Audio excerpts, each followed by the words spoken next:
Abba Padre, en el nombre de Jesús, envíanos tu Espíritu. Abba Padre, en el nombre de Jesús, envíanos tu Espíritu. Abba Padre, en el nombre de Jesús, envíanos tu Espíritu. Por la señal de la Santa Cruz de nuestros enemigos, líbranos, Señor Dios nuestro, en el nombre del Padre, y del Hijo, y del Espíritu Santo. Amén. Buenas tardes a todos. Bienvenidos a esta charla, este honor que tenemos de tener aquí a Fray Emilio José Martínez, padre carmelita y profesional en Teresianum de Roma, y nos va a hablar esta tarde sobre Santa Teresita de Lisieux, heraldo de la misericordia. Entonces, ha sido Santa Teresita hace unos días. Hemos estado leyéndola en mi doctorcito en lectura espiritual para insomnes y mega madrugadores, y nos está tocando mucho el corazón. Así que vamos a escuchar más cosas sobre ella y aprender mucho de esta pequeña, gran santa doctora de la Iglesia. Cuando quiera, padre. Muchas Muy gracias bien, pues muchísimas gracias, Esther, por la invitación. Y bueno, vamos a intentar hacer, no quiero hacer una conferencia, tú lo has dicho muy bien, has dicho una charla, vamos a ver si lo consigo, porque no quiero hacer cosas muy subidas y que no se entiendan, quiero ir a lo concreto y a la vida, porque si algo es Santa Teresita es una santa que toca la vida cotidiana y por eso ha sido tan inspiradora, ¿no? Ya su rostro lo es, basta mirarla y ya lo es, ¿eh? Bueno, vamos a ver si más o menos nos podemos ajustar con el tiempo. Yo diría que como mucho a las 8:30 haber terminado como hora límite, ¿eh? Entonces yo voy a tratar de no ser muy largo para que luego, si hay ocasión, se pueda hacer alguna pregunta. Comenzamos en el nombre del Padre, del Hijo y del Espíritu Santo. Amén. Y como es el día de Nuestra Señora del Rosario, yo quiero empezar con 2 estrofas de prácticamente la última poesía que ella compone, que seguramente sabéis, se llama precisamente ¿Por qué te amo, María? Y algunos autores han dicho que la palabra sobre la Virgen que dicen que ella transmite en esa poesía vale mucho más que muchos tratados de Mariología. Ella dice que los predicadores sobre la Virgen la aburrían. Entonces quiere hacer una María cotidiana cercana a nuestra vida. Os leo solo 2 estrofas. Yo sé que en Nazaret, madre llena de gracias, viviste sin pretensiones en una extremada pobreza. Nada de raptos, éxtasis o milagros, oh reina de los electos, a adornar vinieron tu existencia. El número de los pequeños es muy grande en esta tierra. Alzar los ojos hacia ti sin temblar, bien pueden ellos. Por el camino común, incomparable madre, te gusta marchar para guiarles al cielo. Esperando el cielo, oh madre amada, seguirte cada día y vivir contigo quiero. Contemplándote me hundo absorta, madre, mientras en tu corazón abismos de amor veo. Tu mirada maternal todos mis miedos disipa y me enseña cómo llorar y reír. En vez de despreciar los gozos puros, santos, te dignas bendecirlos y los quieres compartir.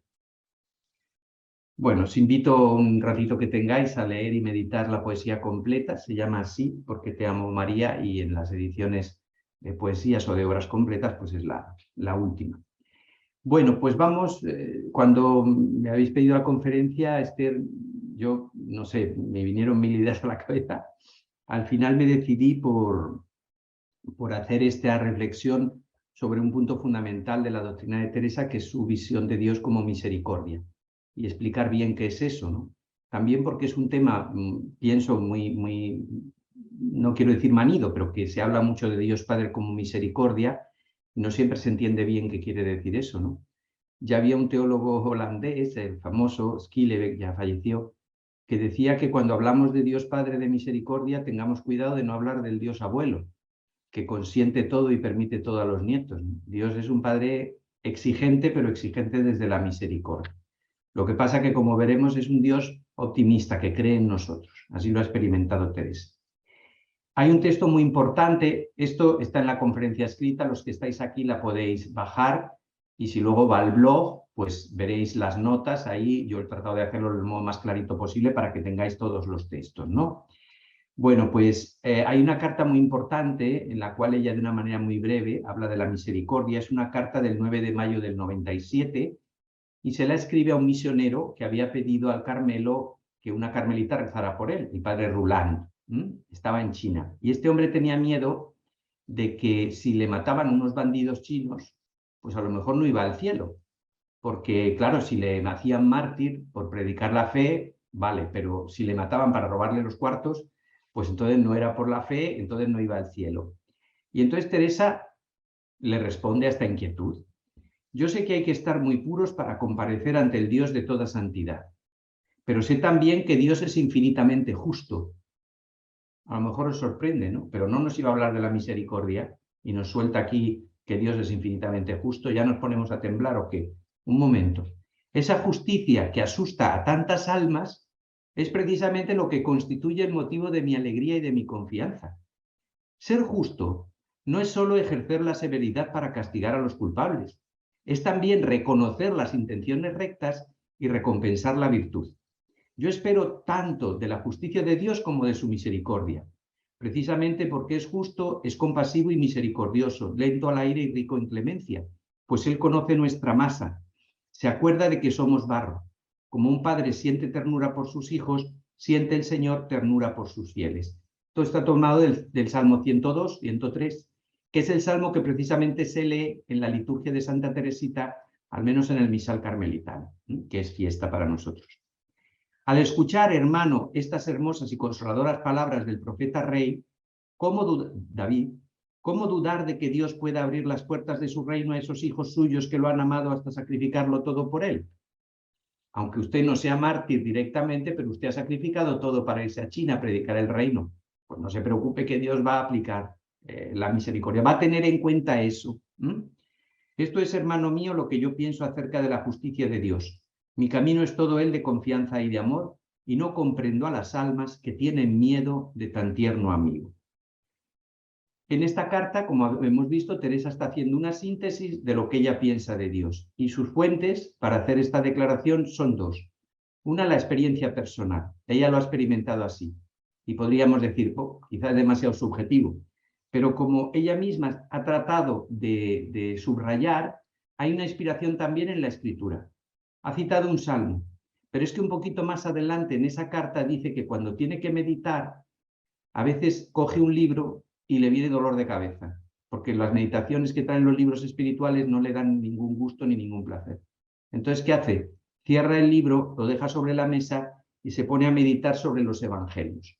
Es decir, que la fuente fundamental para hacer esta afirmación es el evangelio, que es lo que ha verificado su camino de infancia espiritual. Teresa era una devoradora de la escritura, particularmente una devoradora de los evangelios.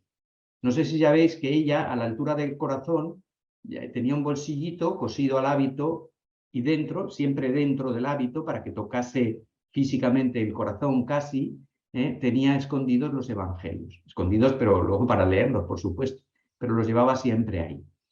Hay una anécdota también muy graciosa, cuando su hermana Celina entra en el Carmelo, trae un pequeño librito que es un florilegio bíblico, es decir, citas del Antiguo y del Nuevo Testamento. Ella, en el tiempo en el que ella, vive, no podía leer la escritura, estaba prohibido. Entonces, pero sí que había estos florilegios que algunas citas escogidas traían. Bueno, pues ella se lo roba a Celina, pero así descaradamente coge el libro y dice, no, esto es mío. Se lo queda, como además va a ser casi su maestra de novicias, lo hace con todo derecho. Y es curioso que ahí ella encuentra los fundamentos para su teoría del ascensor divino, el caminito de infancia espiritual, los fundamentos bíblicos, es decir, verifica su experiencia interior. Ella vivía un poco con temor su propia doctrina, porque claro, decía, bueno, pero esto al fin y al cabo será una cosa que yo me estoy montando, y por eso buscaba siempre en la escritura, ya que por circunstancias no pudo contrastarse prácticamente con ningún sacerdote, esto sería muy largo de contar, y el ambiente que había en su convento, las monjas no es que fueran mucho por este camino. Entonces no tenía ella con quién contrastar, verificar la validez de su experiencia. Solo su confianza absoluta en Dios, que ella estaba convencida de que no le podía engañar. Entonces, el encontrar estas fuentes bíblicas que le sostenían en lo que ella pensaba fue para Teresa pues un gran alivio, ¿no? En realidad, Teresa provoca con esta afirmación una revolución que yo creo que sigue siendo totalmente válida, ¿no? El miedo que tenía el misionero a morir en pecado y entonces, como no ha muerto mártir, ir al infierno, era plenamente justificado. A nosotros nos puede parecer una tontería, porque dices, hombre, un misionero lo matan, sea por lo que sea, pero era un miedo justificado porque él en la predicación que había oído, que si no te respondía, que si no te presentabas del todo preparado ante Dios, pues te esperaba la condenación. ¿Por qué? Porque Dios era un Dios justicero, era un Dios exigente, era un Dios duro, y Teresa lo que le viene a decir es, cuidado, Dios es justo, sí, pero es que precisamente por ser justo es misericordioso.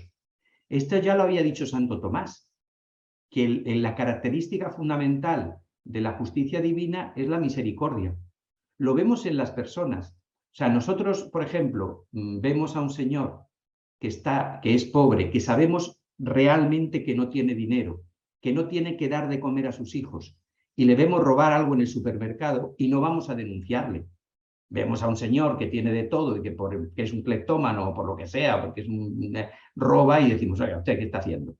Pero a un pobre casi le protegemos o hasta le pagamos nosotros lo que ha robado para que no le hagan nada. Y cuando oímos en las noticias que un señor que pasando, por ejemplo, era tóxico, era drogadicto y ha tenido una caída y ha robado o tal o cual y ahora ha rehecho su vida y van y le meten en la cárcel por un delito hace 5 años, se nos rompe el corazón y decimos, hombre, no hay alternativas. Nosotros somos misericordiosos, también aplicamos atenuantes. Hombre, pues a más los aplicará Dios, ¿no? Que es bastante mejor que nosotros, creo yo. Entonces esa es la visión de Teresa. Teresa dice, Dios sabe cómo somos y no es que nos dé crédito para hacer todo lo que nos dé la gana y no se espere nada de nosotros a cambio de su misericordia, como veremos. Es simplemente que conoce nuestra masa, sabe que somos barro y de lo que somos capaces.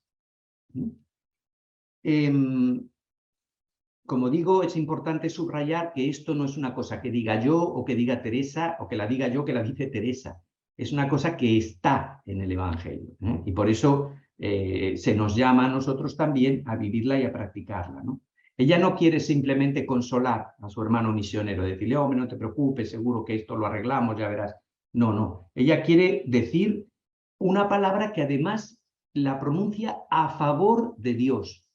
Porque a Teresa le pesa y le duele que tengamos una imagen de Dios demasiado negativa, que pensemos a Él como un ser inmisericorde, o simplemente como uno que en una fórmula que del catecismo antiguo de Astete yo no considero demasiado feliz, premia a los buenos y castiga a los malos. De hecho, hay que matizarlo mucho, porque un Dios que premia a los buenos y castiga a los malos no es un gran qué, no es que hace demasiado, simplemente eso lo hace una máquina, ¿no? Como en los chistes esos malos del confesionario, que en lugar de haber un cura hay una máquina que mide los pecados y te dice si esto es malo o esto es bueno y te pone la penitencia, ¿no?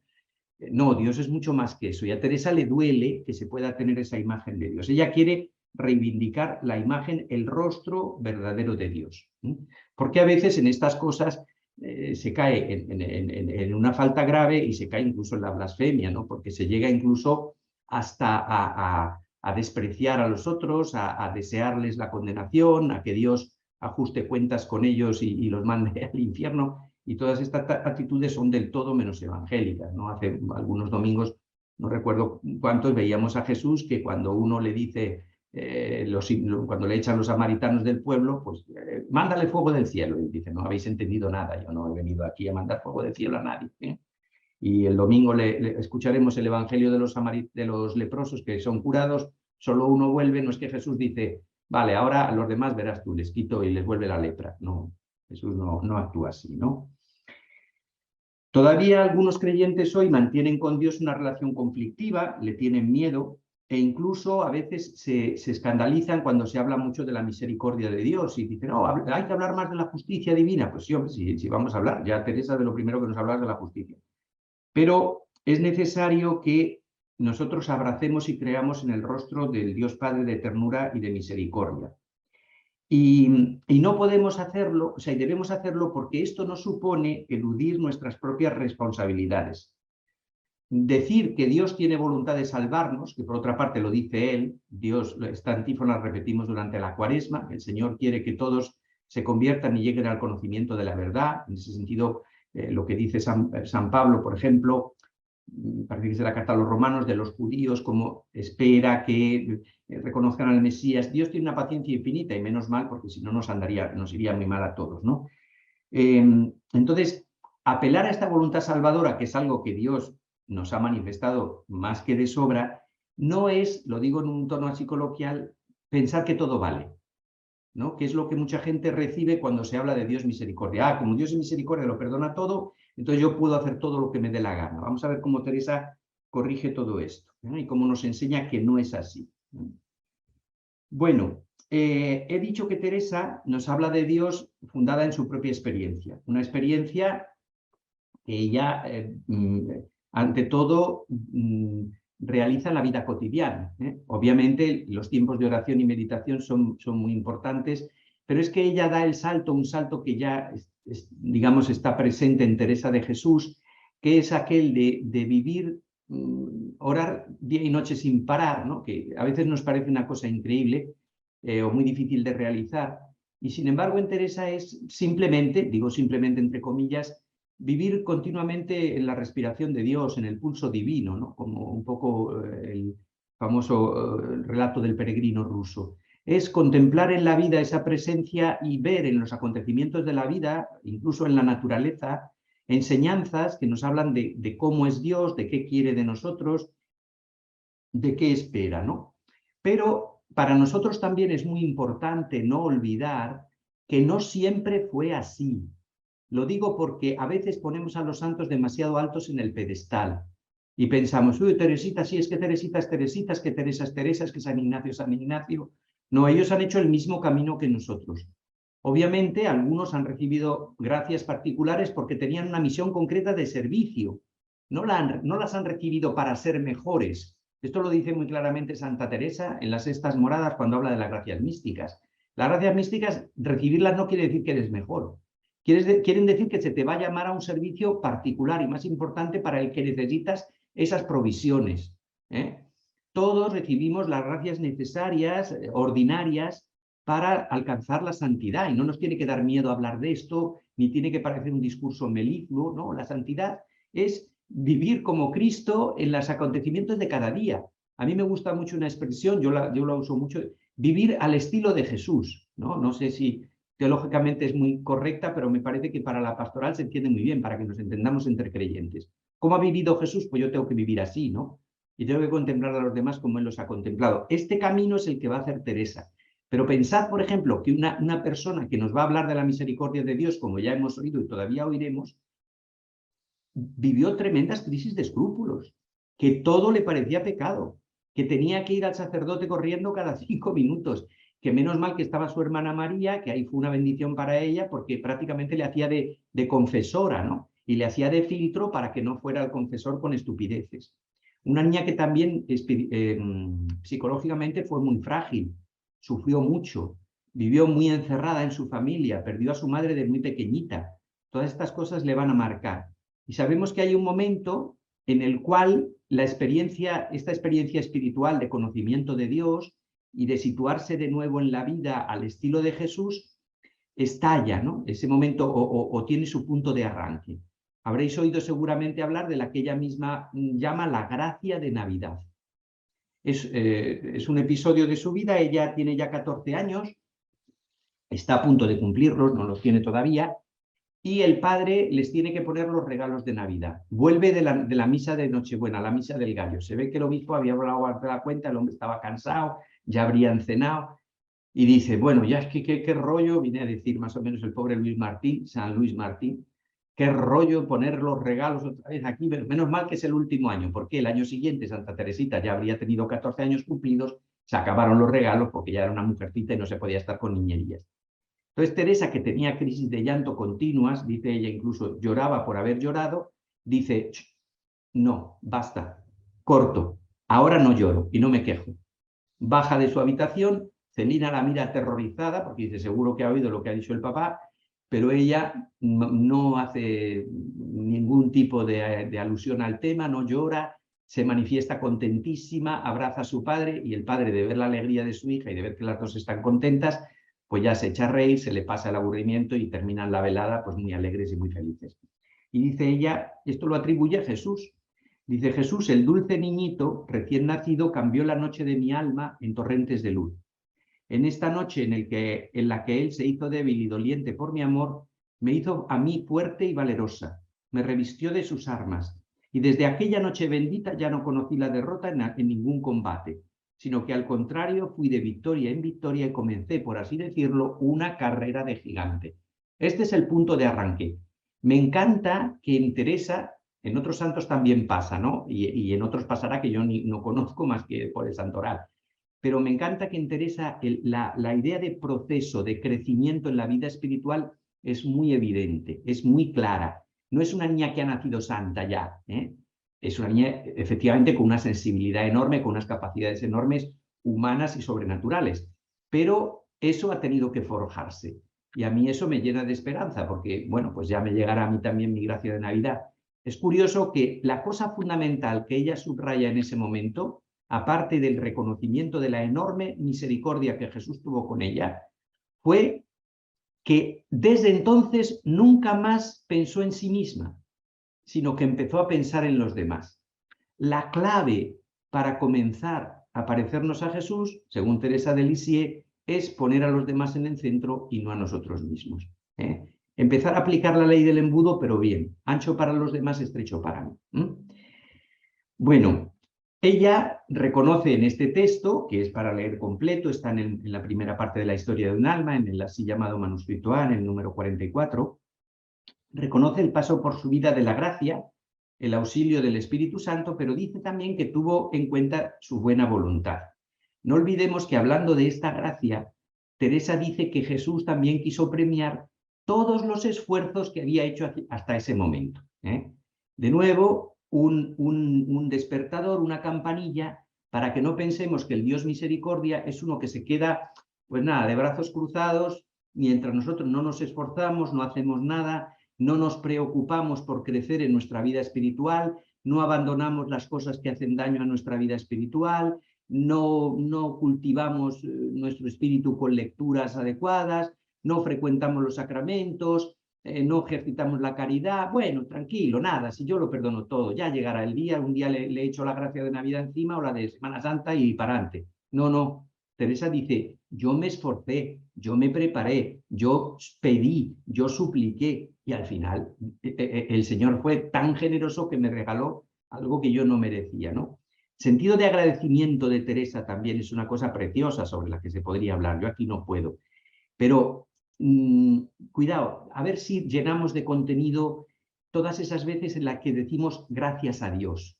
Que no sea un titulillo, como decía mi padre, que sea algo verdadero, algo que tiene un contenido, algo que significa de verdad que nos reconocemos agraciados y que somos generosos para reconocer esa gracia, como el leproso samaritano. Tenemos que parecernos al leproso samaritano si queremos cerrar el círculo. Si no hay agradecimiento, no hay nada. Y para agradecer a Dios, nada mejor que comenzar agradeciendo a los otros también, ¿no? Pero bueno, esto cerramos el paréntesis. Evolución. Esta es la palabra clave para entender a Teresa de Lisieux y su visión de la misericordia de Dios. Ella se siente configurada por el Espíritu Santo que, según la voluntad del Padre, la hace cada día más cercana a Cristo, más cercana a Jesús, más parecida a Él. Cuando nos enamoramos de alguien, buscamos contentarle en todo. Y en ese contentarle en todo nos gusta asumir también o asimilar sus costumbres. Mi madre, bueno, no odia el fútbol, pero no le gusta nada, no le gustaba. Y los toros poco. Como mi padre era un forofo tremendo del fútbol y los toros le gustaban también mucho, le acompañaba siempre. Desde que falleció mi padre, creo que mi madre ha ido una vez a los toros, pero un campo de fútbol no lo ha pisado jamás en su vida. Porque amaba a su marido, porque lo ama todavía, aunque ya no esté aquí con nosotros, pasaba por ese aro de ir al fútbol, aburrirse como una otra, al punto que decía, cuando no se alegraba por los goles, mi padre decía, pero ¿por qué no te alegras? es del otro equipo. No, hombre, no me alegro porque me da igual que un señor en calzones meta un balón en una portería. No me interesa, es algo que no me llena, no es para mí. Bueno, pues valga el ejemplo para ilustrar cómo Teresa quiere parecerse, vivir al estilo de Jesús, tiene esa disposición y así se pone, digamos, en condiciones de recibir la gracia que le concede llegar a realizarlo, es decir, ser santa, no por su propio esfuerzo, obviamente, sino, como dice ella de un modo muy bonito, llevada por los brazos del Padre como por un ascensor.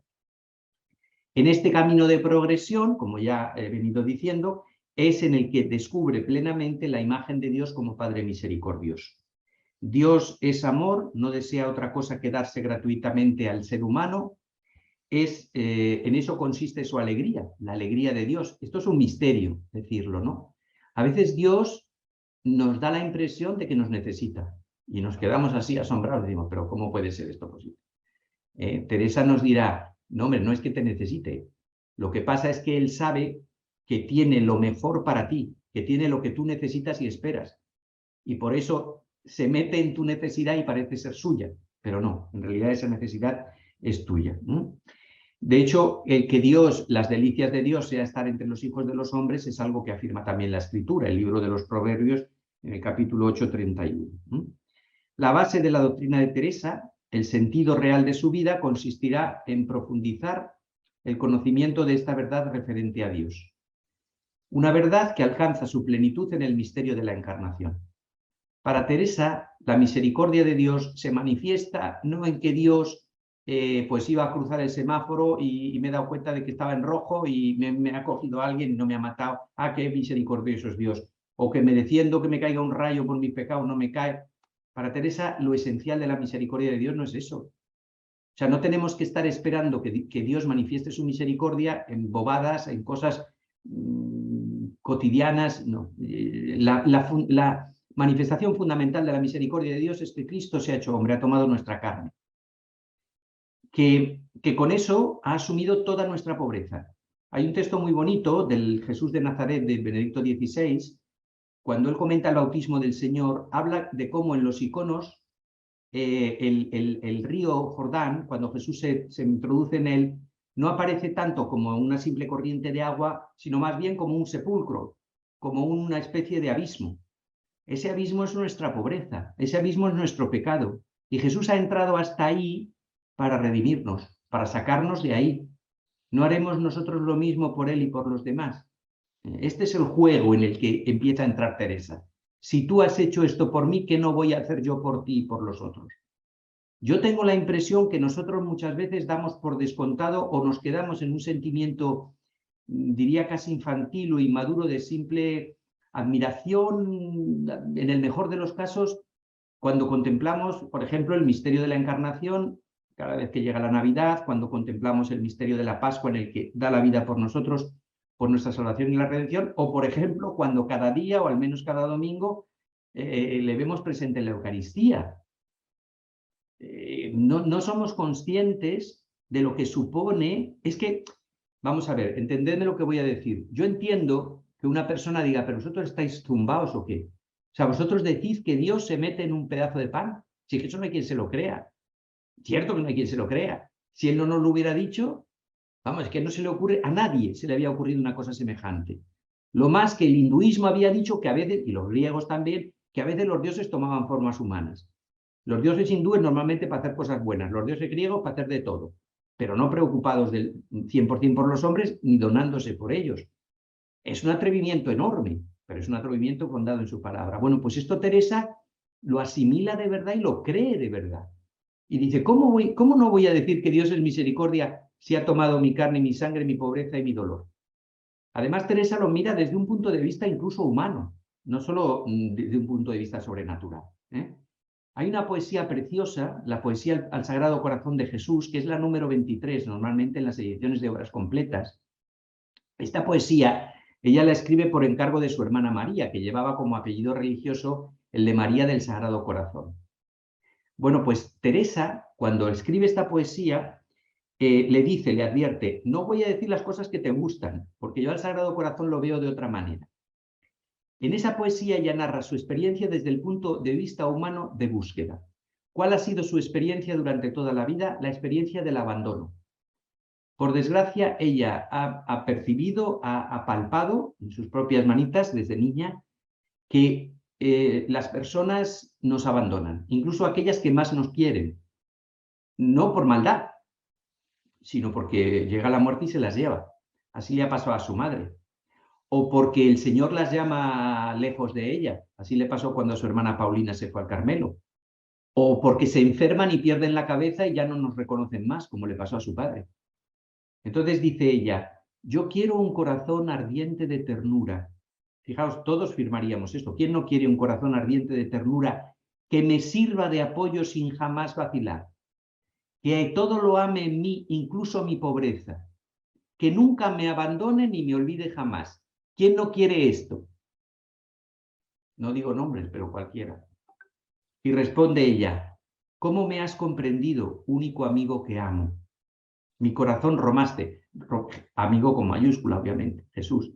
Mi corazón robaste haciéndote mortal y vertiendo tu sangre, oh supremo misterio, y aún vives desvelado por mí sobre el altar. Es decir, la encarnación, la muerte en cruz y la pervivencia de Cristo en medio de los suyos como Eucaristía.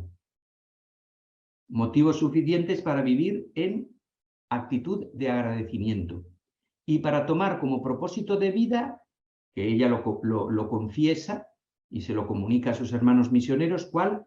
Conocer a Jesús y hacerlo conocer y amar. Es muy bonito, de nuevo, volviendo a la cuestión, al argumento de la evolución y de la búsqueda, que ella en esta poesía se compara a la Magdalena. La Magdalena que buscaba en el sepulcro porque le habían robado a su amado. Y al fin lo encontró. Mejor, él la encontró a ella y la llamó por su nombre. Bueno, pues esto nos habla de su experiencia de búsqueda que no se conforma con una respuesta cualquiera, sino que no para hasta descubrir la grandeza del amor de Dios manifestado en Cristo Jesús, ¿no? Bueno, pues esto es lo que todos estamos llamados a hacer, emprender con entusiasmo esa búsqueda, con alegría, y saber que vamos en búsqueda, como dice un hermano mío, carmelita, en búsqueda de un Dios que es pura positividad, de un Dios que no nos rechaza, sino que lo que quiere es acogernos, asumirnos, engrandecernos, darnos todo aquello que nos falta, recomponer nuestra vida, hacerse ver como amigo, como dicen esos pósteres de cuando éramos algunos jóvenes y algunos ni habían nacido, amigo que nunca falla. Pues sí, dice Santa Teresa también, amigo y compañero, capitán del amor. Estas grandes santas, los grandes místicos, han descubierto en Jesús la presencia que sostiene, no que te quita, que te venga el mareo, pero que cuando estás mareado te sostiene para que no te caigas y nunca te abandona. En la segunda parte de este lema, hacer conocer a Jesús, encontramos la vocación de Teresa a hacerse heraldo de la misericordia divina. Ella no se va a guardar para sí este misterio que ella lo ha redescubierto simplemente porque es el misterio presente en el Evangelio, presente en la liturgia y en la vida de la Iglesia. O sea, no es que Teresita aquí ha descubierto el mar Mediterráneo que ya llevaba tiempo descubierto,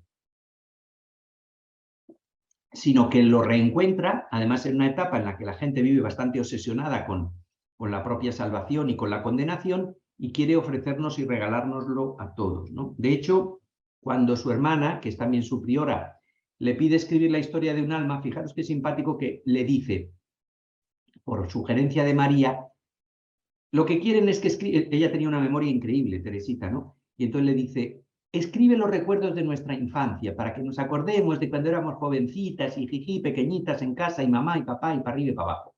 Y Teresa dice, no, si yo escribo la historia de mi vida, escribo una historia de salvación, no escribo una biografía que no le interesa a nadie. Yo lo que quiero es hablar de Dios, como Santa Teresa. Decía una carmelita descalza que ya falleció, se llamaba Cristina Kaufmann. Santa Teresa habla de Dios hablando de sí misma, pues Teresita va a hacer lo mismo. Hablar de Dios hablando de sí misma. Entonces lo que quiere es hablarnos de Dios y de qué en concreto de Dios lo dice, y en esto es hermana, o mejor dicho, hija de su Santa Madre Teresa. Ella quiere cantar las misericordias del Señor. Así lo dice explícitamente, ¿no? Y lo reiterará cuando escriba, cuando comience a escribir el tercero de los manuscritos que constituyen la historia de un alma. No sé si sabéis que la historia de un alma en realidad son 3 escritos distintos que luego han sido agrupados en uno solo, pero nacieron como 3 escritos diferentes. También en las cartas o en unas piezas que yo no sé si vosotros conocéis, pero que os aconsejo que leáis, que son las obras de teatro que ella escribió. Obras de teatro, madre mía. A lo mejor algunos echan las manos a la cabeza. Pues sí, en el Carmelo hay una tradición, en las fiestas grandes, la más grande fiesta del Carmelo, ¿sabéis cuál es? La Pascua. No, que va, la fiesta de la priora, esa es la mayor. Bueno, bromas aparte, sí, se celebraba mucho la priora, pero se celebraba también la Navidad, la Pascua menos, porque digamos que en el espíritu, en la vivencia cristiana de entonces, no era la fiesta más importante del año. Bueno, total, que las monjas componían obritas de teatro que eran, se llaman así, recreaciones, es decir, divertimentos, distracción, pero, cuidado, piadosas, siempre devotas, ¿no? Claro, Teresa dice, aquí tengo yo una mina para meterles a las monjas mi predicación. Yo no predico sermones, pero yo les compongo unas obras de teatro que les meto la misericordia de Dios por activa y por pasiva. Y hay 2 que a mí me gustaría mucho que pudieseis leer y que a mí realmente me encantan, que son Los ángeles ante el pesebre de Belén, se llaman así, están en las notas de la conferencia, y otra, La huida a Egipto. Yo la huida a Egipto, tengo un compañero, también un hermano carmelita, que me dice, es que si tú hablas de Teresita y no hablas de la huida a Egipto, hay que llevarte al médico porque algo te ha pasado. A mí esa obra me encanta, me encanta. Es una maravilla, ¿eh? Y habla precisamente de la misericordia divina. Por desgracia no me puedo entretener con ella, pero bueno, os las dejo, ¿no? No sé si he dicho también en las cartas, particularmente en las cartas a los misioneros. Ella se escribe con 2 misioneros, uno es más equilibrado, que es este Rulán, del cual he hablado. El otro era un hombre tremendamente inestable, de hecho murió en unas condiciones muy tristes. Ingresado en el mismo sanatorio en el que había estado ingresado el Papa de Teresa, en el monasterio del Salvador, en Caen, en Francia, en Normandía. Que era el abbé, el padre Bellier, era un padre, cuando ya le conoce no es todavía sacerdote, no sé si llega a ordenarse, me parece que no me acuerdo ahora, de los padres blancos. Estuvo en Malawi de misionero, y ahí yo fui a Malawi y por casualidad acabé en la misión en la que había estado el padre Bellier, esos regalos que hace Teresita así de, digo, yo soy el padre Bellier de Teresita del siglo XXI, también un poco así, ¿no? Bueno, pues allí me llevó ella y allí estuvimos recordando a su hermano.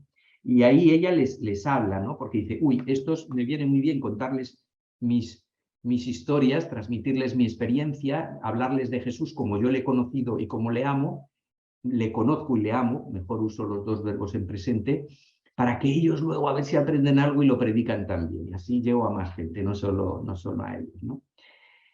Teresa, fijaros, Teresa no dice que se le ha perdonado mucho. Teresa dice que se le ha perdonado todo. Una vez escuchó un sermón de un sacerdote que decía, solo las almas a las que Dios ha perdonado mucho pueden amarlo de verdad y comprender cómo es misericordioso. Y le entra una rabia, dentro de lo que Teresita podemos entender por rabia, yo exagero, soy muy hiperbólico, ¿no? Pero no le gusta nada, vamos a por lo menos a dejarlo ahí. Y entonces dice, vamos a ver, escribe una parábola que nos la transmite en la historia de un alma. Un padre es médico, su hijo sale a la calle y se pega un porrazo.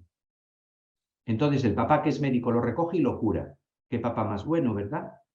Pero ¿no es bueno un papá también, incluso mejor, que sabiendo que su hijo va a hacer una excursión al día siguiente, sale al camino y quita todos los obstáculos y piedras que hay para que su hijo no se caiga y no tenga necesidad de atención médica? Bueno, no me digáis que yo, que he sido preservada de muchas cosas y que Dios me ha perdonado todo, no puedo confiar y creer en su misericordia como creen los que han sido perdonados. Casi que contradice un poco Jesús cuando dice, porque mucho se le ha perdonado, mucho he amado, porque mucho ha amado, porque mucho se le ha perdonado. Pero en el fondo le está dando la razón, porque dice, no, es que a mí me lo has perdonado todo, ¿no? Esto no es una cosa baladí, ¿eh? ¿Por qué? Porque a mí, en un librito que escribí hace algunos años, tengo un apartado que, un poco para escandalizar, yo entonces era más joven y me gustaba escandalizar a la gente, lo titulé Teresa la pecadora, uy, Teresa pecadora, pero ¿cómo? Si era un alma purísima más que el cristal. ¿En qué sentido lo digo? Y coincido con un teólogo ya fallecido, también carmelita, que sabía mucho más que yo de Santa Teresa de Lisieux. Santa Teresa era potencialmente pecadora en el sentido de que era una mujer tremendamente apasionada. Hay una escena muy bonita que cuenta su hermana Inés. Ella está mirando una gallina que está reuniendo a sus polluelos y se emociona porque eso le recuerda a Jesús, que lo dice así, y a Dios Padre, ¿no? Que es como la gallina, ¿cómo se dice? La gallina clueca, ¿no? Que coge a los polluelos y los da. Y se echa a llorar. Y comenta con Inés que le ha emocionado eso porque le ha recordado a Jesús y cómo ha sido Jesús con ella. Pero un ratito después le dice, sabes, te tengo que dar las gracias, porque si no hubiera sido por ti y por otras personas que me ayudasteis, hoy no hubiera llorado por lo de la gallinita. Y profundizando un poco, Inés consigue sacarle ese, no temor ya, ¿no? Porque es una cosa ya pasada, pero esa sensación que ella ha tenido de que Dios ha sido misericordioso prevalentemente y le ha puesto las personas que han evitado que cayera en pecados graves y que la han salvado precisamente por ser una mujer que se entregaba del modo que se entregaba, por ser una mujer tan apasionada, por ser una mujer en cierto sentido tan rebelde. Dice, yo hubiera podido hacer un desastre de mi vida, pero Dios me ha llevado de tal manera que eso ha sido imposible y me ha salvado prevalentemente. Y por eso insistirá mucho en que por no haber caído en pecados graves, que no piensen que por eso solo por eso confío en Dios. Confío y confiaría en que hubiera caído en las faltas más graves. Y eso es lo último que escribe en su vida, ya con un lápiz porque no tiene ni fuerza para sostener la pluma, ¿no? Pero, como os decía, eso tendrá unas consecuencias sobre todo en la vivencia de la caridad. Luego, al final, trataré de explicarlo, no se trata solo de una cosa que nos autoconvence, que nos serena, que llena nuestra vida a un nivel simplemente psicológico, antropológico, si queremos decir, por usar palabrones. No. Luego tiene una consecuencia concreta para nuestra vida cristiana y lo veremos, ¿no? De hecho, ya anticipo, cuando ella habla de la caridad en la última parte de la historia de un alma, en el manuscrito C, dice una frase que es bastante significativa a este respecto. Dice así, sí, lo sé, cuando soy caritativa es únicamente Jesús quien actúa en mí. Cuanto más unida estoy a Él, más amo a todas mis hermanas. Y un poquito antes ha dicho, yo tengo que amar a mis hermanas y tengo que amar a mis semejantes porque Jesús me ha amado a mí.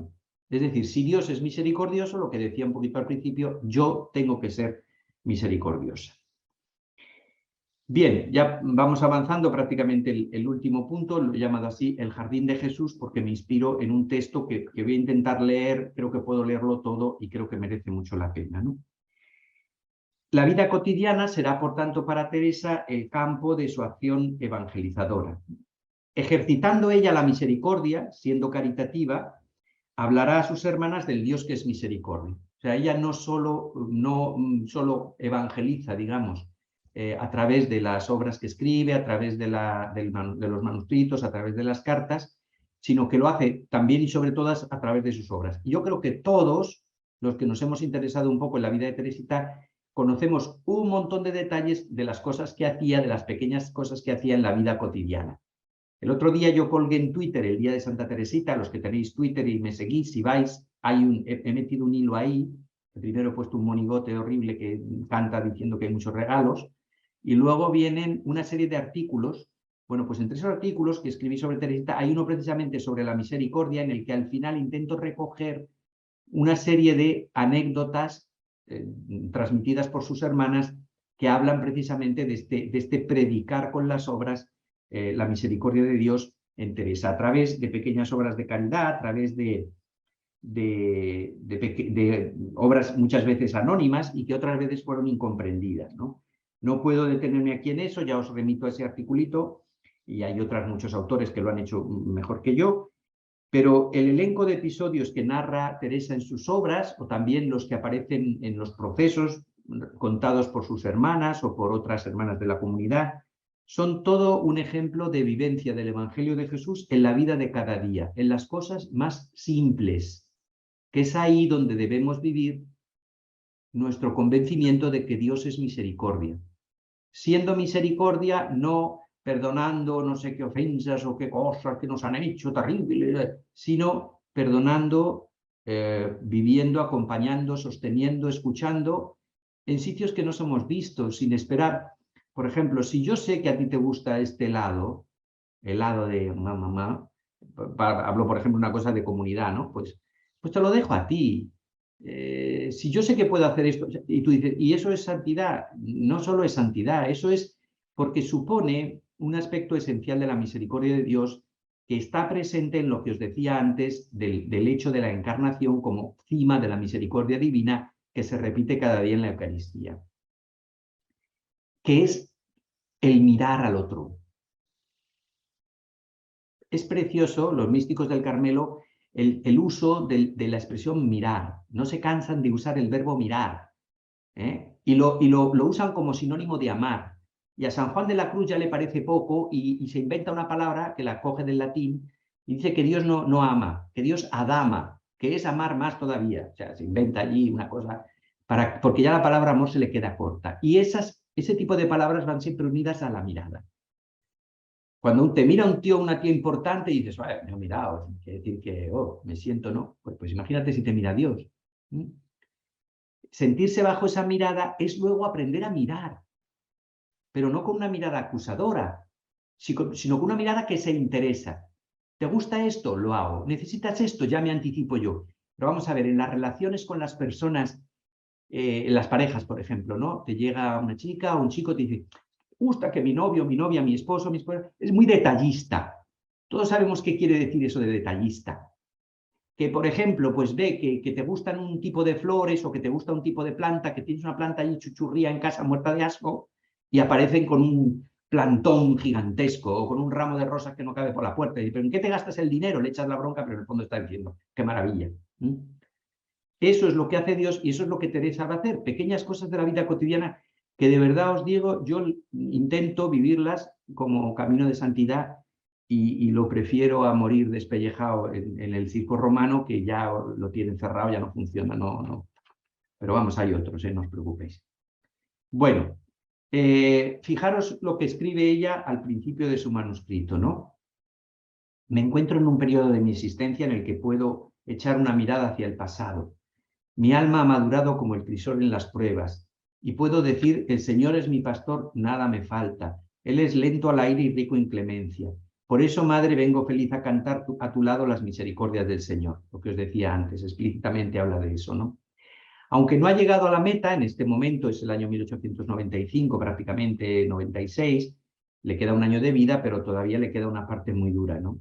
Pero en su corazón ya está grabada la imagen de Dios, Padre de misericordia, cercano a los débiles y que en Cristo es Salvador y Redentor. Sobre todo para ella ha sido una experiencia muy fuerte la enfermedad de su padre. Fijaros que ahí se ponía en cuestión toda su confianza en Dios, porque Luis Martín, un hombre buenísimo y un hombre que solo merecía ser bendecido en esta vida, compra un altar para la catedral, un altar estupendo para la catedral de San Pedro de Lisieux, que la catedral no tenía un altar digno desde que lo habían destruido en la Revolución Francesa, o sea, prácticamente 100 años o más había estado sin altar. Este hombre compra ese altar y es comprar el altar y empezar a tener problemas de demencia senil, bueno, que le tienen que encerrar, ¿no? Meter a alguien en el manicomio para nosotros hoy, oye, no es un problema, no es... Bueno, empezamos por el manicomio, ¿no? Hay un respeto a los enfermos mentales, pero en tiempo de Teresa ir al manicomio era una maldición. Y bueno, sobre eso se desata luego a nivel humano también una tempestad que no puedo entrar ahora a explicar. Pero eso ella lo va a vivir como una verdadera tragedia y es para ella una enorme prueba. Pero fijaros, esto sí que me entretengo un poquito y os lo cuento porque vale la pena. Ella coge un pañuelo, lo unta en el aceite que tienen en una lamparita que ofrecen a la faz de Cristo, a la Santa Faz, y entonces él coge el pañuelo y se lo pone, cuando lo recibe se tapa con él la cara. Y Teresa dice, claro, si es que la Santa Faz de Jesús es la faz de mi papá ahora, porque cuando Celina, que todavía está fuera del convento y cuida al papá, les cuenta las cosas que hace y dice el padre, Entre eso les dice, no se le reconoce, tiene los ojos fuera de sí, que es lo que más nos impresiona de las personas cuando pierden la cabeza, ¿no? Y no se sabe, ¿no? No se le reconoce, ¿no? Y ella recuerda los textos del siervo de Yahvé que están en el libro de Isaías y que se aplican a Jesús en su pasión. Y dice, vaya, Jesús en su pasión ha asumido incluso el rostro de mi padre para decir, nadie puede decir que tu padre es un maldito, nadie puede decir que tu padre no es digno. Ese altar que ha construido es el altar en el que él se ofrece conmigo. Yo estoy a su lado, no le abandono en ese momento de enfermedad, nunca le he abandonado. Y lo que había sido algo terrible se convierte para ella en una prueba también de la misericordia de Cristo, que asume nuestra enfermedad. Había una frase de un padre que ya lo admiraba mucho, era también, digamos, director espiritual de Celina, y bueno, él se fue al Canadá y no pudo tener mucha relación con él, pero le hubiera ayudado mucho. Y había una frase que le impresionaba mucho, que decía, nosotros no morimos solos, ni sufrimos solo, Jesús sí.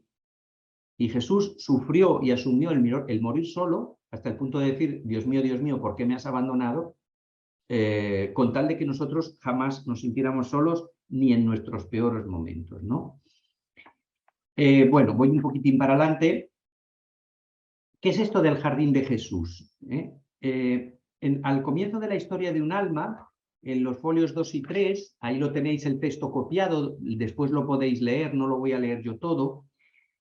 Ella se hace una pregunta, ¿no? Hablando también del tema de la misericordia divina, dice, pero bueno, yo digo que Dios es misericordia, pero al mismo tiempo parece que Dios tiene preferencias, ¿no?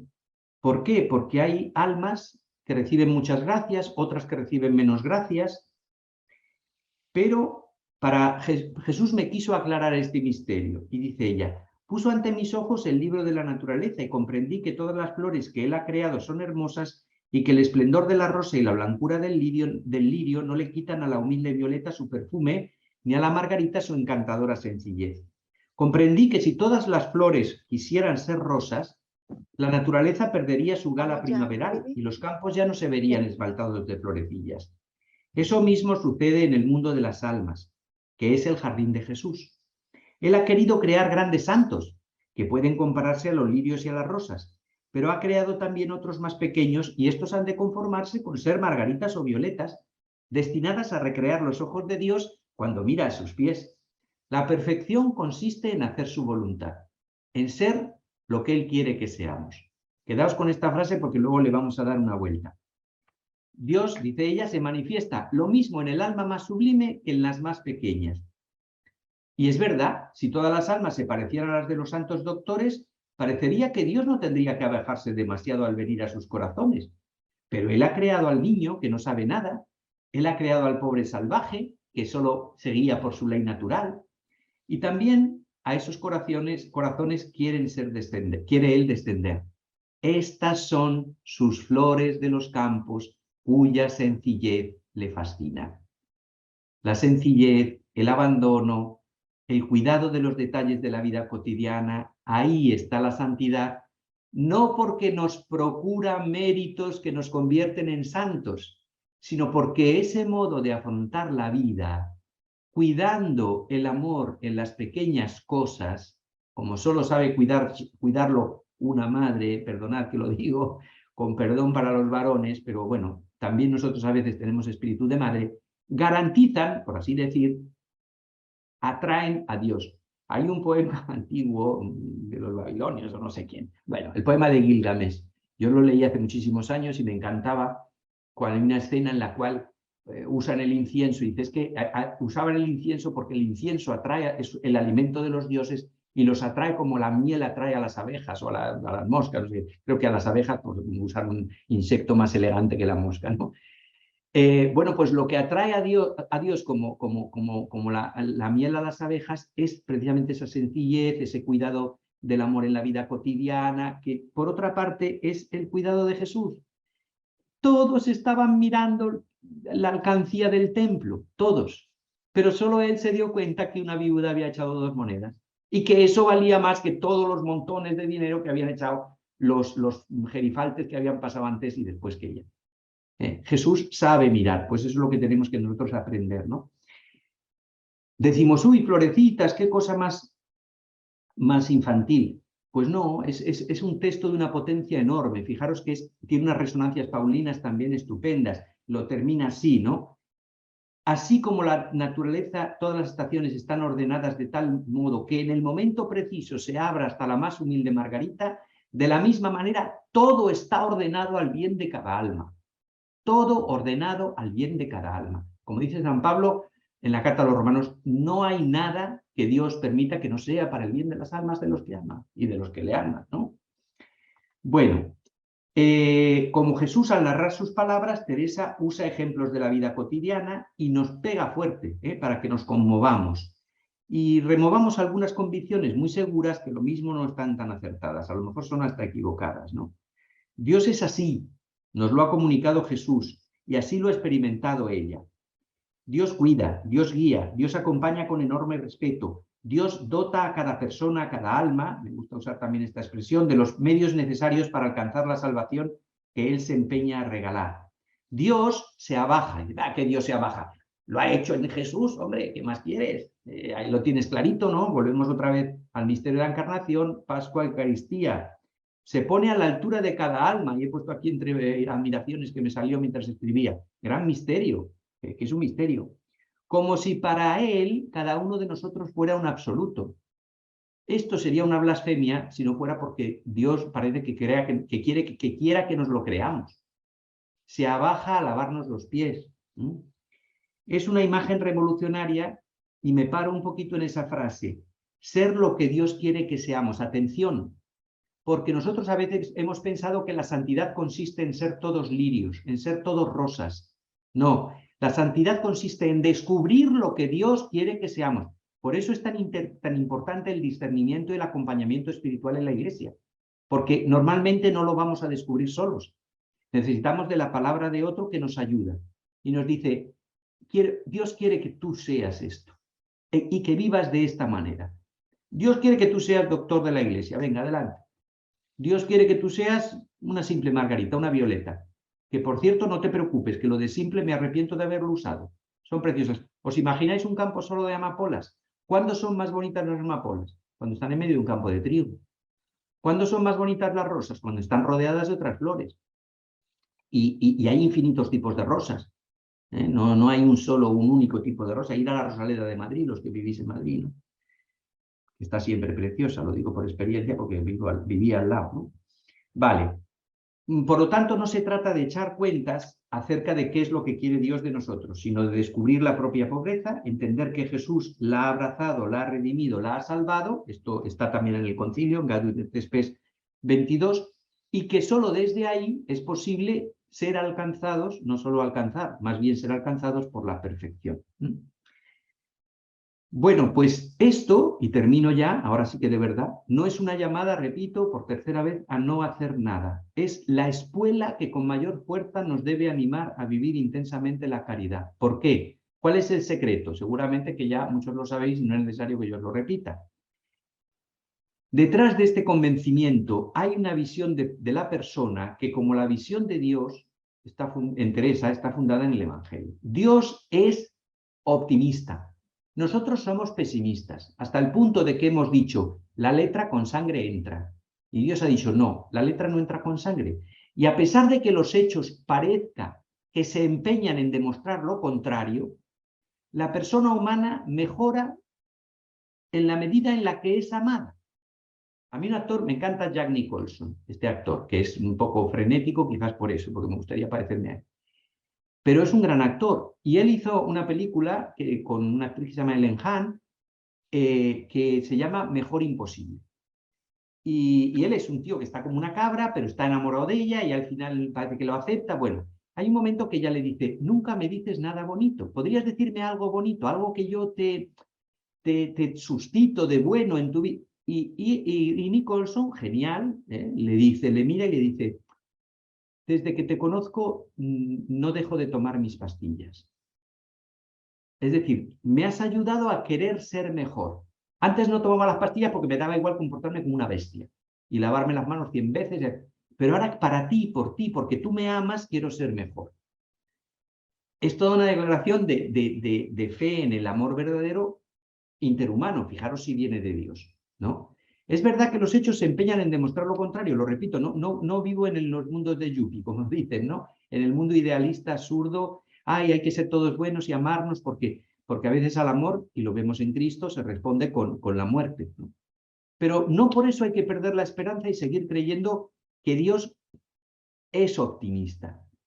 Nos lo ha dicho Jesús con mucha sagacidad al revés, ¿no? Hay un pasaje del Evangelio que podríamos terminarlo diciendo, al revés te lo digo para que me entiendas, ¿no? Es la parábola del siervo ingrato, que está en Mateo, no recuerdo ahora exactamente, está por aquí el texto. Bueno, Mateo 18 creo, pero no estoy seguro, no me hagáis mucho caso. Pero conocéis la parábola, ¿no? El siervo al cual le han perdonado 500 euros y él no es capaz, 5.000 euros, y él no es capaz de perdonar 5. La proporción creo que es incluso mayor. Es una exageración, como Jesús en las parábolas, para que nos demos cuenta de la dimensión de lo que está hablando. Bueno, pues Jesús lo que quiere decir es, actúa al revés, hombre. Si a ti te han perdonado 5.000, perdona tú 3. Las ofensas que tú puedas hacer a los otros no tienen punto de comparación con lo que Dios te ha perdonado. O sea, las ofensas que puedas recibir, perdona, no tienen punto de comparación con lo que Dios te ha perdonado. Luego, entonces, perdona.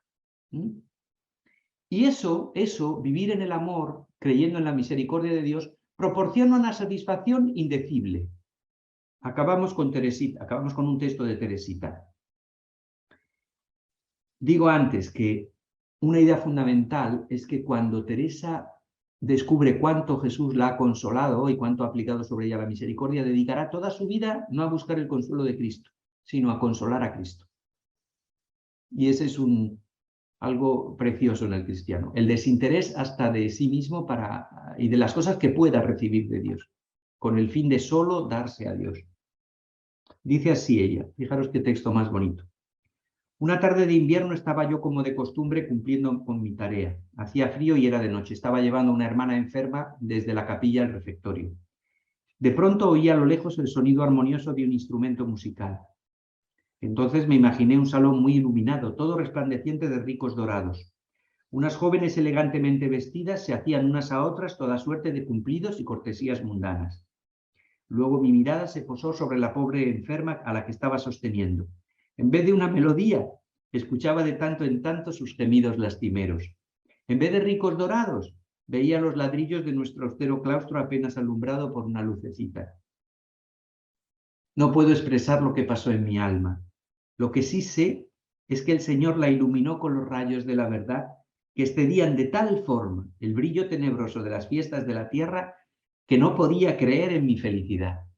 No cambiaría los 10 minutos que me llevó a realizar mi humilde servicio de caridad por gozar 1000 años de fiestas mundanas. Gloria al Padre, al Hijo y al Espíritu Santo, como era en el principio, ahora y siempre, por los siglos de los siglos. Amén. Pues muchas gracias por vuestra paciencia. Pues muchas gracias a... Sé que he ido rapidísimo, pero... Me ha encantado. Muchísimas gracias, Padre Emilio. Una Gracias. maravilla. Si alguien tiene preguntas... Vale, una cosa quiero decir también, los que podáis tener el documento en mano, si luego surgen preguntas o cosas que queráis profundizar o cualquier duda, pues me mandáis un mensaje por Twitter o si no, yo luego, Esther tiene mi correo, se lo podéis pedir. Yo para estas cosas prefiero el correo que el WhatsApp, porque en el WhatsApp no se pueden pensar bien las respuestas sobre cosas serias. Entonces le podéis pedir el correo a Esther si tenéis alguna duda o queréis algo de bibliografía o lo que sea, yo en cuanto pueda os contesto. ¿Alguna pregunta? ¿Algún comentario? Padre Ángel. A mí me llama la atención cómo Jesús le hizo salvar los dos extremos. Por una parte, el jansenismo, que es ese miedo y ese rigorismo, y por otra parte, el pelagianismo, que son herejías, ¿vale? Eso, pero hay que decir que el pelagianismo es que yo, con mi fuerza de voluntad, y no por la gracia, y después el pelagianismo es eso, el temor y tal. A mí me gusta eso, que es Jesús el que la va llevando. Sí. Y la libra de eso, que son, yo creo que es el por ser vos quien sois bondad infinita, el motor, y nada más, o sea, es el amor, ¿sabes? Eso es. Sí, y yo creo que es la llamada y es la que nos va a hacer Jesús otra vez el domingo que viene en el Evangelio, ¿no? Es muy bonita, es la llamada. Ella, por ejemplo, o sea, su único motor es dar gusto a Cristo, dar gusto a Jesús, ¿no? Entonces, en el abandonarse a Él, efectivamente salva esos obstáculos que en el fondo nacen de poner la mirada en nosotros mismos, de ponernos nosotros como centro. De ponernos nosotros como centro nace el miedo. De ponernos nosotros como centro nace la excesiva confianza. Y nace también el pensar que vamos a conseguir alcanzar una meta que solo Dios nos puede regalar.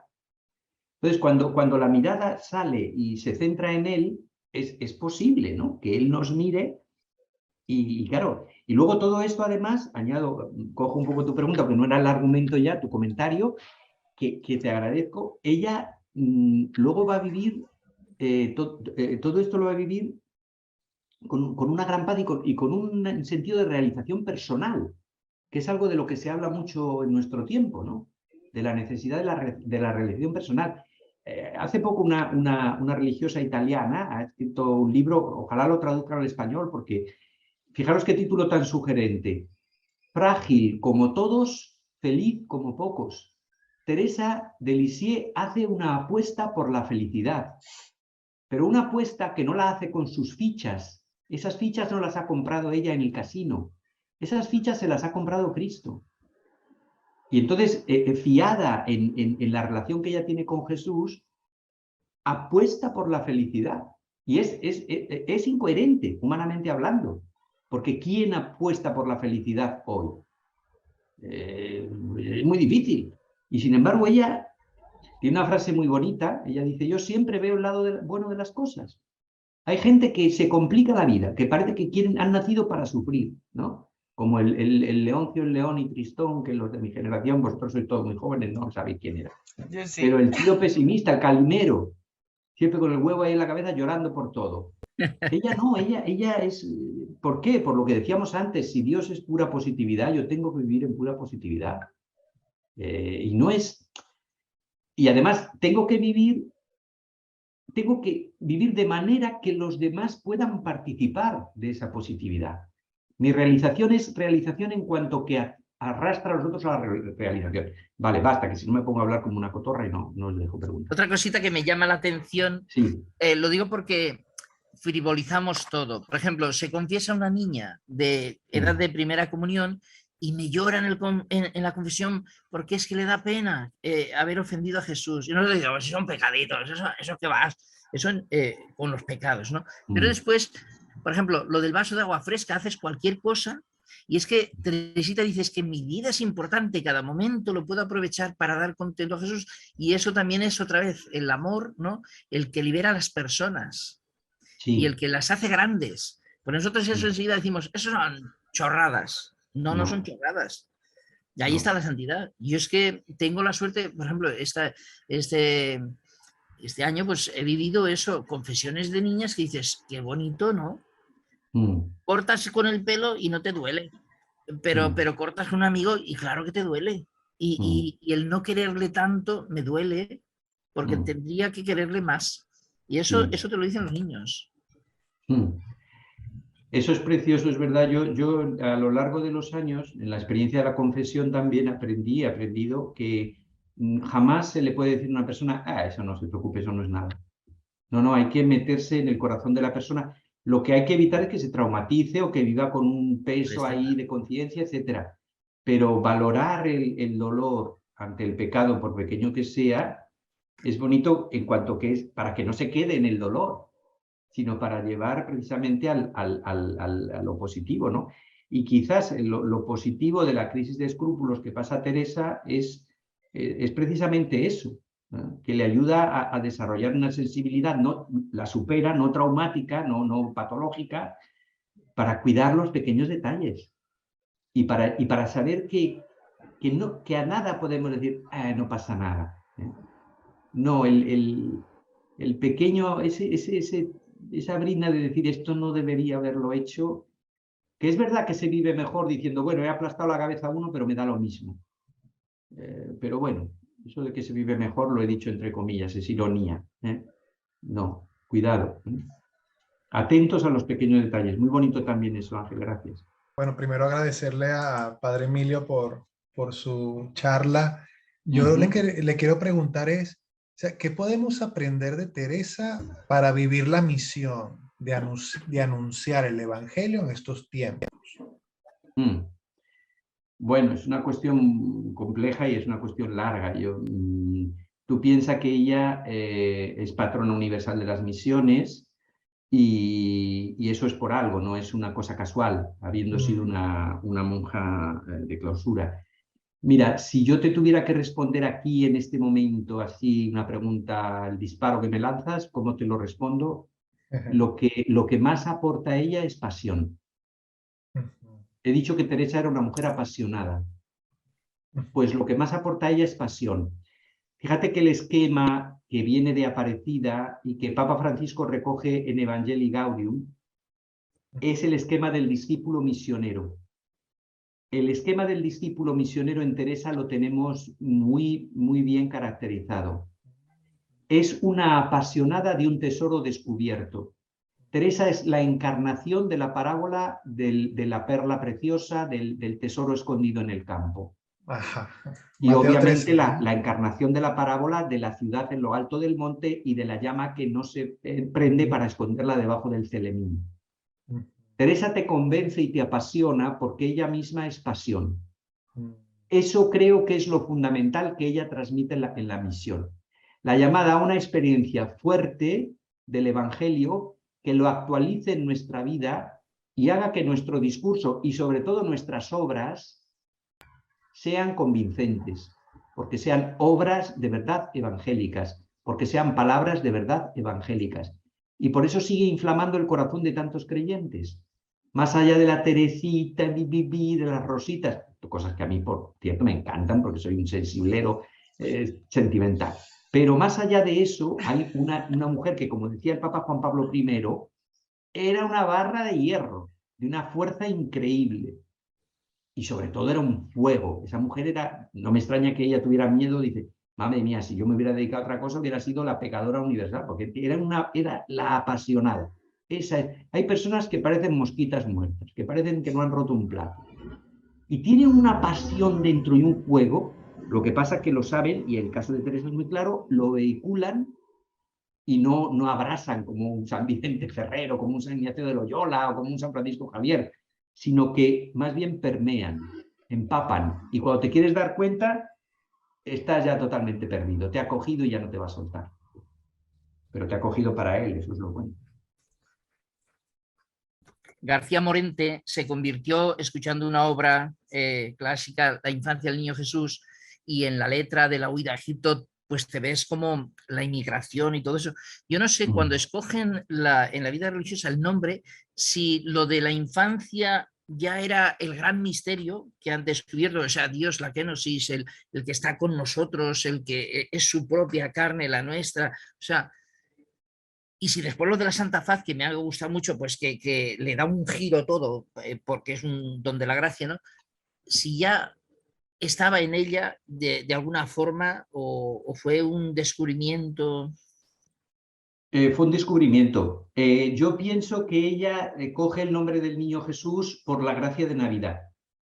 Por la gracia de Navidad. Y lo de la Santa Faz, ¿qué?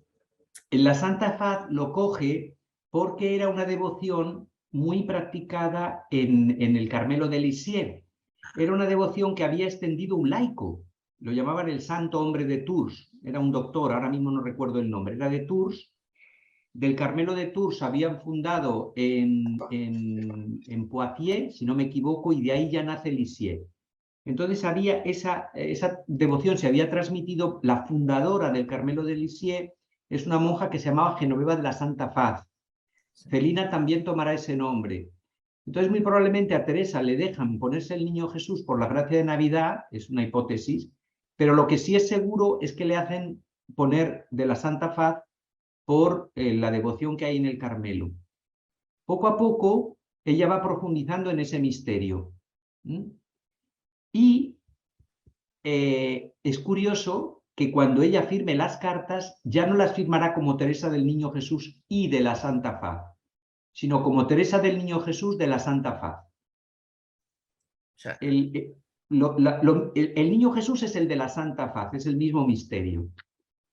Yo, bueno, me vais a perdonar que voy a hacer una cosa que no está bien, pero la voy a hacer por esta pregunta, ¿eh? Yo hace 25 años, que es el libro que quiero rehacer, escribí esto. la ternura es el rostro de Sí, Dios. Vale. Teresa de Lisieux, que está publicado por la EDE. Bueno, aquí el primer Dupont se llamaba. Dupont. Sí, el santo hombre de Tours. El primer capítulo recojo todo esto.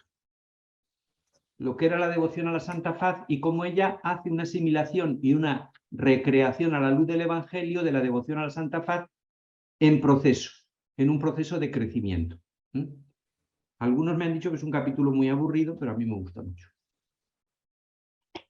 Esta es bonito, esta estampa, ella es una casulla que ella pintó en base a una estampa, me parece que había pintado Inés. Bueno, entonces esto es mucho más largo, claro, fijaros, una casulla de guitarra, en aquel tiempo solo las había así.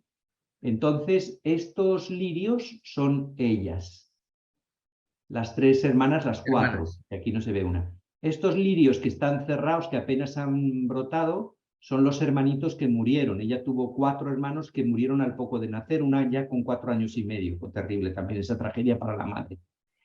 Y debajo están los padres, de los que nace toda esta planta que rodea a Jesús. Entonces ella dice, este dibujo representa muy bien a nuestra familia y en el centro está el rey. Es la Santa Faz de Jesús, reproducción de la Santa Faz que corría por aquel entonces, que no es la de la Sindone. Se parece más a la nuestra de Jaén, por ejemplo, o a una que hay aquí cerquita de Roma, un santuario que visitó Benedicto XVI, que tiene unos comentarios preciosos a la Santa Faz de Jesús. Bueno, pues ella no usa por casualidad la expresión rey, porque era como ella llamaba a su papá, mi rey. Entonces, ahí según mi opinión, siempre criticable, ella identifica a su rey con Cristo, al papá con Cristo, pero porque Cristo se ha identificado con él. Y es una casulla de funeral. Es negra, como veis. Negra. Era para funerales. Por ejemplo, hay una cosa que me llama mucho la atención y es que hemos deshuesado, le hemos quitado la sustancia a la Navidad, lucecitas, tonterías. O sea, Sí. cuando es el gran acontecimiento y los hermanos de Latinoamérica son los que hacen la novena del niño y es los que mantienen de alguna manera, ahí fueron también jesuitas y franciscanos los que llevarían todas esas devociones, ¿no? Pero aquí hemos perdido como la piedad esta, ¿no? Entonces, tú has hablado antes de los ángeles ante el portal y ¿cuál era la otra? La huida a Egipto. La huida a Egipto, sí, es verdad, vale. En las notas hay, mira, como las recreaciones, a veces cuando un santo está muy trillado, pues hay que ir por donde, hay que hacer un poco la cabra, hay que buscar por donde no han pasado las ovejas, ¿no? Entonces yo me di cuenta que las recreaciones prácticamente no les habían hecho mucho caso, y de verdad que es una mina. La última edición de obras completas que ha salido en castellano es esta, que es de un padre carmelita. Aquí están todas las obras y aquí están las recreaciones. Pero luego la editorial nuestra de Burgos también sacó en un volumen aparte que se llama Teatro y Poesías, las recreaciones. Y de verdad que merece la pena leerlas. Y como preparación a la Navidad, aquí en Italia, por ejemplo, se sigue haciendo con mucha devoción la novena de Natale, que dicen ellos, que es los días antes de la Navidad como preparación. Y yo ya he quedado ya con unas hermanas carmelitas de aquí, vamos a preparar un poquito antes, porque yo en esos días no puedo por las clases, pero unos días antes vamos a preparar precisamente leyendo estas recreaciones, porque verdaderamente ambientan mucho y te permiten comprender el misterio de la Navidad, ¿no? Y el misterio de Navidad como misericordia. Hay cosas que llaman, por ejemplo, en un momento dado hay un ángel, el ángel del juicio final, que quiere cortar la cabeza a todo el mundo, y Jesús le dice, no te toca a ti juzgar, me toca juzgar a mí, y yo me llamo Jesús. Y Jesús es Dios salva. Ella se inspiraba mucho en los relatos apócrifos. Habréis oído hablar, este sacerdote inglés a lo mejor, el padre Faber. El padre Faber fue un escritor espiritual de mucha fama, de la época de Newman. No se le ha hecho mucha justicia porque luego cayó mucho a lo mejor en lo devocional, digo, entre la gente. Y es curioso cómo ella se inspira, pero le cambia cosas. Pequeños detalles. Cuando una cosa no está de acuerdo con su idea de la misericordia divina, por ejemplo, se lo cambia. No se limita. Y luego era muy divertida. Por ejemplo, la recreación de la huida a Egipto, la hermana que es priora, Inés, se la censura. La corta, porque salen allí las novicias vestidas de ladrones con botellas de vino, cantando canciones estudiantinas y tal. Y entonces la hermana dice, oh, esto no. Y otras monjas dicen, pero ¿por qué la cortas si nos estamos muriendo aquí de la risa? Y luego, por ejemplo, cuando vuelve a componer otra, ya siendo priora la Madre Gonzaga, aparecen unos demonios. Entonces viste a las novicias de demonios y salen con las orcas que usan para eso y tirando petardos. Y las más ancianas, claro, se asustan, pero todas se mueren de risa. Y ahí la priora era la Madre Gonzaga, que para eso era más abierta, aunque tenía otros defectos, y no le censura, le deja montar la juerga. Sí, era muy divertida. Luego, eso sí, era también muy lista porque ella se reserva siempre el papel principal. Ella es la directora de la obra y siempre tiene el papel principal. No, pues llama la atención que cuando era pequeña cogía rabietas que le cortaban hasta el aliento, que se tiraban por el suelo. Sí. O sea, tuvo que hacer o sea, siempre un ejercicio de dominio, de autocensurarse. Sí. Sobre esto un poco iba a comentar yo. Por lo que he leído últimamente de ella, me ha llamado la atención esto, que pues lo que comentabas, que es una mujer muy, muy apasionada, y sospecho que Paz, persona altamente sensible. Las apasionadas y Paz sufren mucho, muchísimo. Sí. Sí, entonces tener a una persona que ha llegado a la santidad con esas características es un aliciente muy grande para las que tenemos una personalidad similar. Y Sí, a mí sí. me va cautivando por ahí. Me Sí, encanta que tenga sus rabietas y sus pataletas y sus cosas, y me encanta que se claro. supere ahí. Sí, sí, ella, evidentemente, como decía, hay un proceso ahí de gracia, pero hay también hay un esfuerzo personal. De todas formas, ella la esperanza de santidad que siembra es que no tienes que ser como ella, o sea, que no tienes que llegar a donde ella llegó. Y además ella descubre una cosa que está presente, no la dice explícitamente, pero está presente en sus escritos, y es una gran verdad. Yo creo que hasta Nietzsche lo decía, que muchas veces nuestras virtudes y nuestros defectos tienen la misma raíz.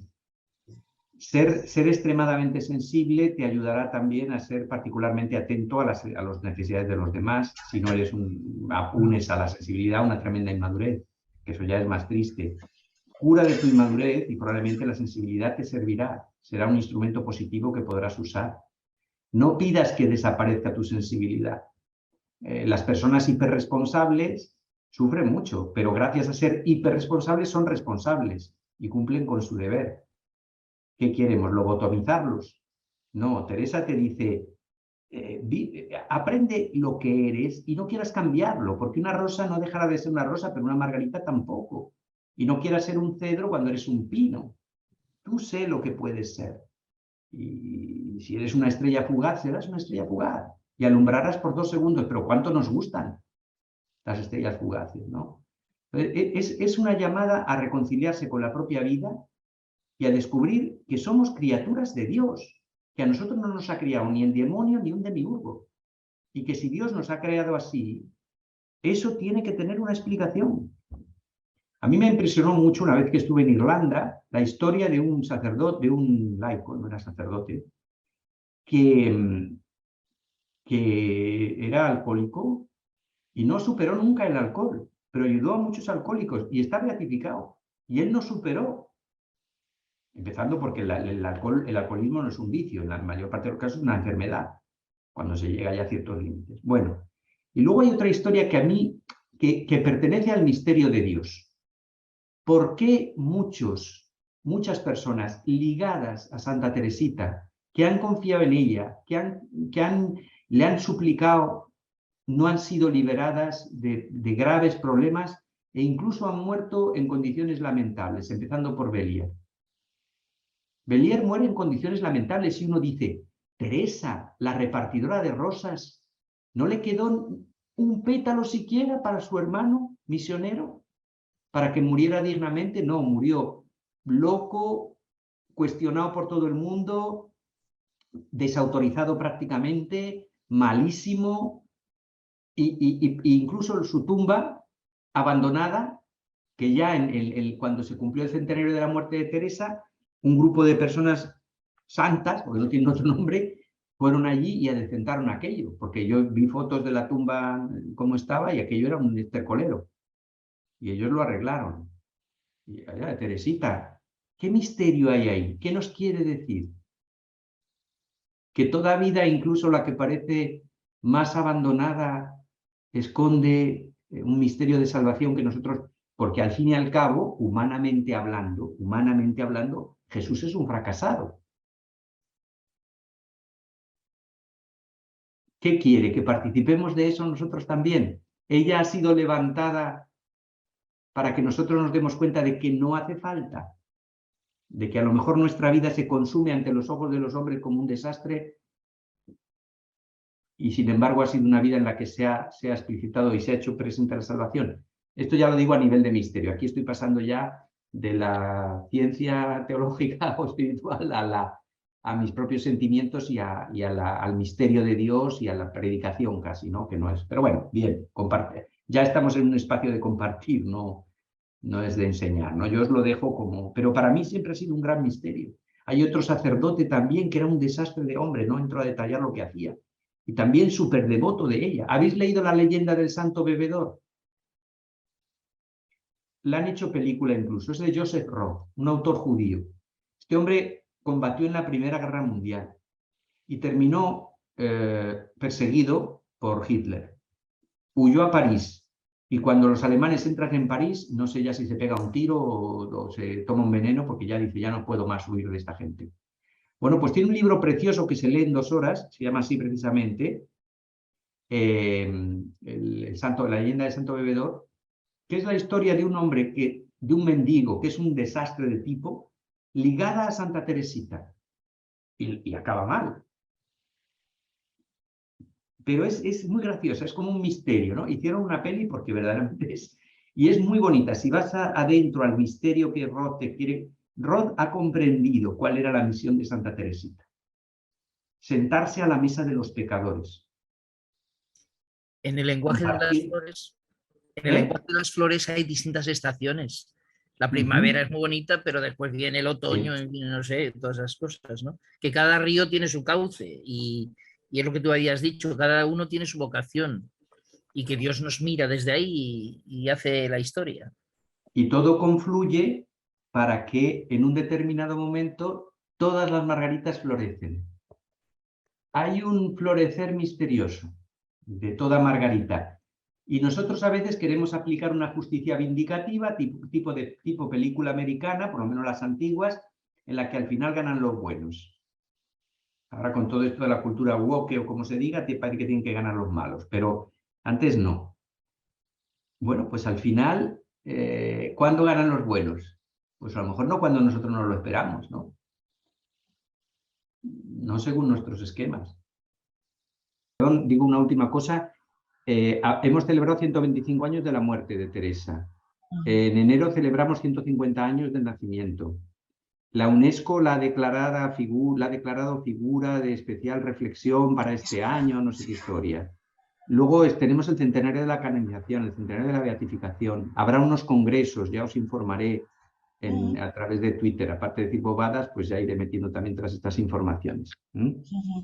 Sí. Teresita va a sonar mucho en estos. Así que yo en eso estoy muy tranquilo con esto de la guerra de Ucrania. Digo, seguro que se va a solucionar porque ella no va a permitir que le fastidien los centenarios. Así que tranquilos. Estoy acabando ahora otro libro, pero tengo en cola uno que se llama, creo, La confianza en Dios de Jacques Philippe, es un retiro con Santa Teresita. ¿Está sí. bien este libro? ¿Me lo Sí, recomiendas? sí, sí. Vale, Jacques Philippe es un autor que a mí me encanta y la conoce muy bien, muy bien. porque la Vale, vale. conoce desde el corazón, la ha trabajado mucho interiormente, no es solo que la haya leído y la haya estudiado. Sí, a mí me Vale, encanta Jacques Philippe, sí. vale, pues Cualquier entonces ya cosa lo leo suya que he tranquila. leído, este verano he leído una cosa de las bienaventuranzas, leí también un libro que se llama Si conocieses el don de Dios, que está en español, yo lo leí aquí, lo leí en italiano. Es un autor que me encanta, sí, sí, sí. Ujú. Vale. Yo Muy tengo una bien, pregunta, pero no sé si venga.